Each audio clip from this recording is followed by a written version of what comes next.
जी अस्सलाम वालेकुम। यासीन आपके साथ हाजिर है मॉर्निंग ब्रीफिंग में। आज इस हफ्ते का पहला वर्किंग डे है बरोज पीर और तारीख है आज बड़ी कॉमन तारीख है 11 यानी 11 नवंबर। इसकी बड़ी अहमियत है। अच्छा, इससे पहले मैं थोड़ा सा आपको मार्केट प्रीव्यू के हवाले से, जैसे मेरी आपकी रात को जो 4 बजे मार्केट खुलती है उससे पहले मैंने आपके साथ हाजिर हुआ था मार्केट प्रीव्यू के हवाले से, जिसमें मैंने आपसे ये कहा था कि पाकिस्तान की स्टॉक मार्केट में तेजी दिखाई देती है, जो कि मैंने इंडिकेट किया था। और उसकी वजूहात मैंने 3 बताई थी कि करतारपुर कॉरिडोर पाकिस्तान और इंडिया के दरमियान जो खोला गया है, सिख यात्री हजरात को वेलकम किया गया है। ये पूरी दुनिया से बहुत बड़ा एक गुडविल गेस्चर हमें पाकिस्तान को मिला है। फिर मॉर्गन स्टैनले कैपिटल इंटरनेशनल, जिसको MSCI के नाम से जाना जाता है, और इसके इंडेक्स की जो रिपोर्ट आती है वो पाकिस्तान की इकोनॉमी, पाकिस्तान के स्टॉक मार्केट के डिफरेंट जो स्क्रिप्ट्स हैं उसके हवाले से पॉजिटिविटी या निगेटिविटी हमें दिखाई देती है। वो बहुत अच्छी खबर आई, बहुत अच्छी रिपोर्ट आई। प्लस थर्ड वन, IMF की जो 10 डेज से हमारे पास जो डेलीगेशन आया हुआ था उसने पाकिस्तान की तारीफ की है और पाकिस्तान को शाबाश कहा है, जो कि मैंने आपको प्रीव्यू में ये जिक्र किया था। और मैंने ये आपसे ये इंडिकेशन दी थी कि आज पाकिस्तान की स्टॉक मार्केट यानी KC 100 इंडेक्स पॉजिटिव होगा, प्लस में जाएगा। और कुछ यही सूरत हाल इस वक्त दिखाई दे रही है कि लगभग तकरीबन 400 पॉइंट इस वक्त कराची स्टॉक एक्सचेंज प्लस में है, ग्रीन टेरिटरी में, हायर नोट्स पे मार्केट ट्रेड हो रही है।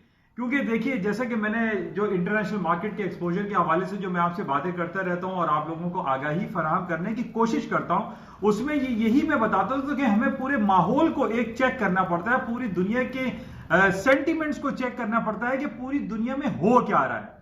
अच्छा, अब हो तो ये भी रहा है कि कश्मीर में 100 दिन से कर्फ्यू लगा हुआ है, 1.5-2 महीने से हम ये देख रहे हैं, 3 महीने से हांगकांग का मसला है, बैरूत में, बार्सिलोना में और बगदाद में मसाइल चल रहे हैं। लेकिन देखिए, हमें हमेशा ये देखना पड़ता है कि एट वंस हुआ क्या, उस लम्हे क्या हुआ है। अब ये सारे नाम जो मैं आपसे ले रहा हूं, बार्सिलोना, बगदाद, बैरूत, कश्मीर और हांगकांग, ये हो गई हैं पुरानी खबरें। इनमें हो ठीक है, टेंस हालात चल रहे हैं, लेकिन चूंकि ये बहुत लिंगर ऑन हो गया है, लेकिन इस की खबर को लेके हम ऑल टाइम नहीं चला सकते कि जनाब इन पूरे इलाकों में, इन पूरे शहरों में बहुत दंगे फसाद हो रहे हैं, हालात खराब हैं, गवर्नमेंट के खिलाफ प्रोटेस्ट हो रहे हैं। तो जिसकी वजह से हमने ये देखा था कि स्टॉक मार्केटों में मंदी आई थी इन तमाम जो बिग सिटीज हैं इनके हवाले से। लेकिन अभी हालात हमें बेहतर दिखाई दे रहे हैं। एक तरफ हम ट्रंप साहब की इंपीचमेंट के हवाले से भी देख रहे हैं कि जनाब उनकी इंपीचमेंट का सिलसिला हो रहा है। फिर ब्रेक्जिट के हवाले से हमारे पास खबरें चल रही थी कि बरतानिया जो है वो 45-46 साल के बाद यूरोपियन यूनियन से अलहदा हो जाएगा। बहरहाल ये नहीं हो सका और अब वहां पर स्नैप इलेक्शन होंगे 12 दिसंबर, जिसको प्री क्रिसमस इलेक्शन कहा जा रहा है। तो बहरहाल वो तमाम माहौल को हमें, वो कहते हैं ना कि एक हवा हमें चेक करनी पड़ती है कि पूरी दुनिया की हवा किस तरफ चल रही है। अब हम ये देख रहे हैं कि पूरी दुनिया की, खास तौर पे अमेरिका की स्टॉक मार्केटों में तेजी का जो रुझान बरकरार है, तो वो बरकरार है। अब इसी की वजह से हम ये देख रहे हैं कि पूरी दुनिया की स्टॉक मार्केटों में भी तेजी आई है और इसका इंपैक्ट पाकिस्तान के ऊपर भी आ रहा है। पाकिस्तान की कराची स्टॉक एक्सचेंज जो कि 53,000 से गिरते गिरते 28,000 तक आ गई थी, मार्केटों ने अब सस्टेन करना शुरू किया है, हायर साइड पे जाना शुरू हुआ है और अब हालात काफी बेहतर दिखाई दे रहे हैं। और पाकिस्तान की स्टॉक एक्सचेंज में लोगों का जो ट्रस्ट और जो कॉन्फिडेंस खत्म होता हुआ दिखाई दे रहा था, वो बहाल हो रहा है, जिसकी वजह से आज हम तकरीबन 375 पॉइंट अभी इस वक्त मार्केट करंटली प्लस में। पूरे तमाम जितने भी स्क्रिप्ट हैं, मैं ये देख रहा हूं कि वो पॉजिटिव हैं, ग्रीन टेरिटरी में ट्रेड हो रहे हैं, चाहे वो PSO हो, HBL हो, MCB के शेयर्स हो या वो कोटक, यानी जितने भी आप शेयर्स उठा के देख लीजिए वो ग्रीन टेरिटरी में और पॉजिटिव नोट्स दिखाई दे रहे हैं। अच्छा, अब हम थोड़ी सी बात करते हैं यहां पे इंटरनेशनल मार्केट की। तो आज सबसे बड़ा दिन है 11 आज है 11 नवंबर यानी 1111, जिसको सिंगल्स डे भी कहा जाता है, बैचलर्स डे भी कहा जाता है। कि जापान, चाइना में वो तमाम लोग जिन्होंने अभी शादियां नहीं की हैं, सिंगल हैं, वो एक दूसरे को तोहफे तोहफे देने के हवाले से इस दिन को सेलिब्रेट करते हैं। अच्छा, इसकी सेलिब्रेशन बैक इन 2009 में बहुत ज्यादा शुरू हुई, जब जैक मा Alibaba.com, जिसको एक जुगरनट कंपनी कहा जाता है, एक बहुत बड़ी जायंट कंपनी जिसको कहा जाता है, उसमें Alibaba.com का अभी 1 घंटे पहले का जो मैं रिजल्ट देख रहा था, जो उन्होंने ऑनलाइन शॉपिंग पूरे साल के में आज बिग सेल शॉपिंग होती है Alibaba.com की तरफ से, इस वक्त 9 या 10 घंटे हो चुके हैं और Alibaba.com 9 घंटे में $23 बिलियन की शॉपिंग करवा चुका है। 23 बिलियन डॉलर की ऑनलाइन शॉपिंग इस वक्त तक हो चुकी है। अभी चाइना की मार्केट को खुले 9, 10 या 11 घंटे हो गए। मैं 9 घंटे की रिपोर्ट आपको देख रहा हूं कि Alibaba.com में जो ऑनलाइन शॉपिंग शुरू हुई थी 11 नवंबर के हवाले से, 9 घंटों में $23 बिलियन की शॉपिंग कर दी है उसने। अभी 12-13 घंटे बाकी हैं इस 24 घंटे पूरे दिन खत्म होने में। पिछले साल का रिकॉर्ड यह था कि जब चाइना में 24 घंटे में $30 बिलियन की शॉपिंग हुई थी। रिपीट कर रहा हूं, 30 बिलियन की शॉपिंग हुई थी। और उसके कॉन्ट्ररी जब हम ये देखते हैं कि अमेरिका में जो ब्लैक फ्राइडे ये मनाते हैं और उसके बाद जो ये थैंक्स गिविंग डे के बाद आता है ब्लैक फ्राइडे या साइबर मंडे के तौर पे ये सेलिब्रेट करते हैं, उसमें जो शॉपिंग पिछले साल हुई थी वो महज $7.9 बिलियन की हुई थी, यानी 8 बिलियन आप कह लीजिए। कहां 8 बिलियन और कहां 33 बिलियन की पिछले साल शॉपिंग की Alibaba.com के प्लेटफॉर्म से पूरी दुनिया ने और खासतौर पे फार ईस्ट के तमाम कंट्रीज ने, और ये पाकिस्तान में भी चल रहा है। तो जो हालात चल रहे हैं, खास तौर पे अब जब हम देख रहे हैं कि पूरी दुनिया की स्टॉक मार्केटों में तेजी का रुझान है, उसकी वजह से Alibaba.com आज एक मजीद इंजेक्शन लगा देगा। यानी पिछले साल $30 बिलियन और इस महीने सिर्फ 9 घंटे में $23 बिलियन। और अभी जो मैं रिपोर्ट देख रहा था उसमें दिखाया कि 12:01 यानी 1 मिनट के अंदर जो शॉपिंग हुई है ऑनलाइन Alibaba.com में, ओनली 1 मिनट में $1 बिलियन की शॉपिंग हुई है। कितनी? $1 बिलियन। यानी ये समझ में नहीं आ रहा कि ये कौन लोग हैं, चाइनीज क्या कर रहे हैं, ये पूरी दुनिया में छाते चले जा रहे हैं। हम ये देख रहे हैं कि जनाब हम अमेरिका का गाना गाते रहते हैं कि जनाब वो Amazon.com का जो मालिक है जेफरी बेजोस, उसने शुरू किया था, और इससे पहले JD.com में ये ऑनलाइन शॉपिंग होती थी, वो सब के सब फेल हो गए। यानी Alibaba.com जिसका मालिक जैक मा था, अभी भी है, उन्होंने रिटायरमेंट ली हुई है, सितंबर में उन्होंने रिटायर हो गए और कहने लगे कि जनाब मैं अब कुछ और काम करूंगा। ये वो Alibaba.com जैक मा के मालिक की बात मैं कर रहा हूं, जो कि आज से 15-20 साल पहले KFC में नौकरी तलाश कर रहा था वो शख्स, और आज दुनिया का 10 बिगेस्ट बिलियनर आदमी है वो। ये मैं तमाम जो MBA BBA जो कॉमर्स डिपार्टमेंट के और जो डिफरेंट एजुकेशन ले रहे हैं बच्चे, जो मास्टर्स डिग्री कर रहे हैं, मैं इसीलिए उन लोगों को भी कहता हूं कि इस YouTube के चैनल को जरूर सब्सक्राइब करें। कि मैं इस YouTube, मैंने अपने तमाम घर वालों को, बच्चों को सब्सक्राइब कराया, और वो सुनते हैं कि बाबा जानी और मामू चाचा आपकी में हम तकरीर सुनते हैं, तो उसमें उनको कुछ ना कुछ मिलता है। अब ये Alibaba.com का इतना नाम हम सुनते हैं, लेकिन अब आप ये सोचिए कि अभी 9 घंटे में $23 बिलियन की शॉपिंग किसको कहते हैं।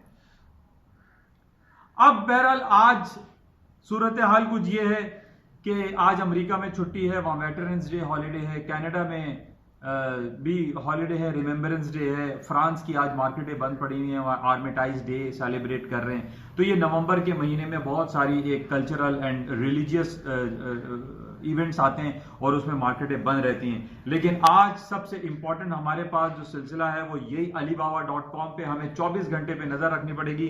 12 या 13 घंटे अभी शॉपिंग को हो चुके हैं। हमें ये देखना है कि क्या पिछले साल का 30 बिलियन डॉलर तो टूट ही जाएगा। 23 बिलियन डॉलर तो 9 घंटे में इसने कर लिया है, तो अभी 12-13 घंटे बाकी हैं। तो मेरे ख्याल में आई सपोज के $50 बिलियन की शॉपिंग का रिकॉर्ड नया रिकॉर्ड बन जाएगा और Alibaba.com पूरी दुनिया पे छाता हुआ दिखाई दे रहा है। अच्छा, अब दूसरी तरफ हम जो खबरें देख रहे थे कि जनाब अमेरिका की जो स्टॉक मार्केट है, यानी न्यूयॉर्क स्टॉक एक्सचेंज का जो मार्केट कैपिटलाइजेशन है वो $30 ट्रिलियन है, 30 ट्रिलियन है, 30 खरब डॉलर है। अच्छा, और अमेरिका, ये जो आपका बीजिंग है, चाइना है, इसकी $5 ट्रिलियन है। तो ये कंपैरिजन मुझे समझ में नहीं आ रहा था, मैंने थोड़ा सा और देखा तो मैंने ये देखा कि चाइना की बहुत सारी कंपनीज ऐसी हैं जो कि अमेरिका के स्टॉक में रजिस्टर्ड है, जो अमेरिका की मार्केट में जो है उन्होंने अपने आप को लिस्ट किया हुआ है। तो अगर अब ये कहानी अगर शुरू हो जाती है और चाइना के जो जी जिनपिंग है वो ये कह दें, वो ये ऐलान कर दें कि जनाब हम अमेरिका के न्यूयॉर्क स्टॉक एक्सचेंज में या नेस्डैक में जितनी भी हमारी चाइनीज कंपनी लिस्टेड हैं उनको हम खत्म करके बीजिंग में रजिस्टर्ड कराएंगे, तो ये तो अमेरिका का तो बट्टा ही बैठ जाएगा। तो बहरहाल ये सिलसिला भी शुरू नहीं हुआ, लेकिन मैं आपको ये एक इंडिकेट कर रहा हूं कि अगर ये 30 ट्रिलियन ऑफ डॉलर की मार्केट कैप की बात करते हैं कि न्यूयॉर्क दुनिया का सबसे बड़ा मार्केट कैपिटलाइजेशन के हवाले से स्टॉक मार्केट है, जो बोर्ड्स है, तो ये तो खत्म भी हो सकता है। जिस तरीके से हम ये देख रहे हैं, ये जादुई सिलसिले जो चल रहे हैं Alibaba.com जैक मा की तरफ से कि 9 घंटे में 23 अरब डॉलर की शॉपिंग कर रहे हैं, ये कौन लोग हैं भाई? तो बहरहाल ये मुख्तसर से मैं आपको बता रहा हूं कि ये आपको आज स्टॉक मार्केट में मजीद इंजेक्शन लगेगा और स्टॉक मार्केट है अभी मुझे ये मैं देख रहा हूं कि S&P डाउ जोन्स नेस्डैक थोड़ा सा डाउन साइड पे है। उसके डाउन होने की वजह देखिए, मैं 3-4 दिन से ये खबर पढ़ रहा था कि पहले तो अमेरिका बिलियंस ऑफ डॉलर के टैक्सेस लगा रहा था चाइनीज गुड्स पे, अब ये खबर आ रही है कि जनाब उसमें कंसेशन की बात कर रहे हैं, दोनों चाइना और अमेरिका एक दूसरे को कंसेशन देंगे और उसका अब कंसेशन देने या रोल बैक की जो बात हो रही थी, अब रोल बैक के लिए उन्होंने फेजेस डिफाइन किए कि फेज 1, फेज 2, फेज 3 जो है उसके अंदर हम इसको रोल बैक करेंगे।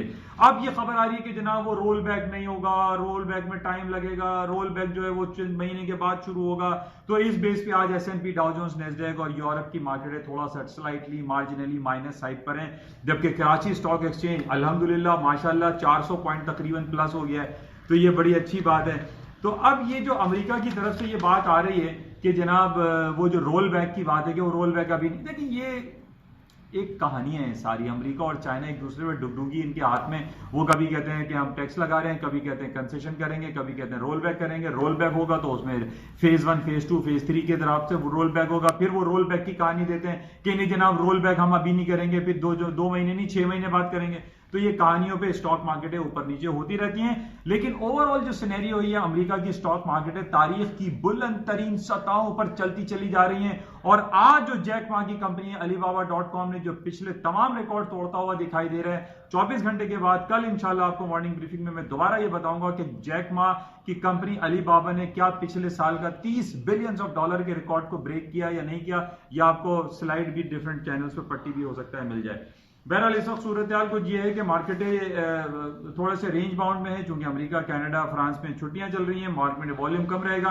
गोल्ड की मार्केट का पिछले हफ्ते मैंने जो आपसे जिक्र किया था कि 1480 बड़ा क्रूशल इंपॉर्टेंट लेवल था, वो टूट गया और उसके बाद मार्केट ने 1455-56 का लो कर दिया था।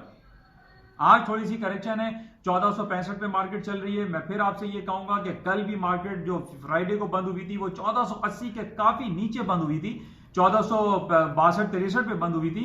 अभी भी मार्केट में डाउनफॉल है। मेरी तरफ से ट्रेड रिकमेंडेशन ये होगी कि गोल्ड की मार्केट में आप 1480 के ऊपर के स्टॉप्स प्लेस करके इसमें सेलिंग चांस ले सकते हैं। बहरहाल इसके अलावा जो क्रूड ऑयल एनर्जी सेक्टर की हम बात कर रहे थे, एनर्जी सेक्टर में टेक्निकली पिछले हफ्ते मैंने आपसे जिक्र किया था 58.01 के ऊपर का स्टॉप लगा के आपको सेल कर सकते हैं, और यही हुआ कि 57.76 का मार्केट ने हाई किया था, वहां से तकरीबन $1.5 मार्केट गिर गई थी। अभी भी मार्केट में थोड़ा सा डाउनफॉल दिखाई देता है। उसकी वजह यह है कि पूरी दुनिया में, जैसे मैंने आपसे कहा था कि ग्रीन हाउस इफेक्ट की वजह से सऊदी अरामको की वो अट्रैक्शन दिखाई नहीं दे रही जिसका वो अंदेशा जाहिर कर रहे थे या वो एक्सपेक्ट कर रहे थे कि सऊदी अरामको $2 ट्रिलियन की कंपनी है तो वो मार्केट से $2 ट्रिलियन गेन कर लेंगे। बहरहाल ये पॉजिटिव खबर है कि सऊदी अरामको की लिस्टेड जो है वो गालिबन 17 नवंबर से स्टार्ट हो रही है, तो उसमें देखेंगे कि कितना इंटरेस्ट होता है। लेकिन फिलहाल इन्होंने जितनी भी लिस्टिंग शुरू कर रहे हैं सऊदी अरामको वाले, वो सऊदी अरब के अंदर ही होगी। उसमें फॉरेनर्स को अभी कुछ खबरें आना बाकी हैं कि वो भी लिस्टेड उसमें परचेजिंग कर सकेंगे या नहीं कर सकेंगे, उसको भी देखना पड़ेगा।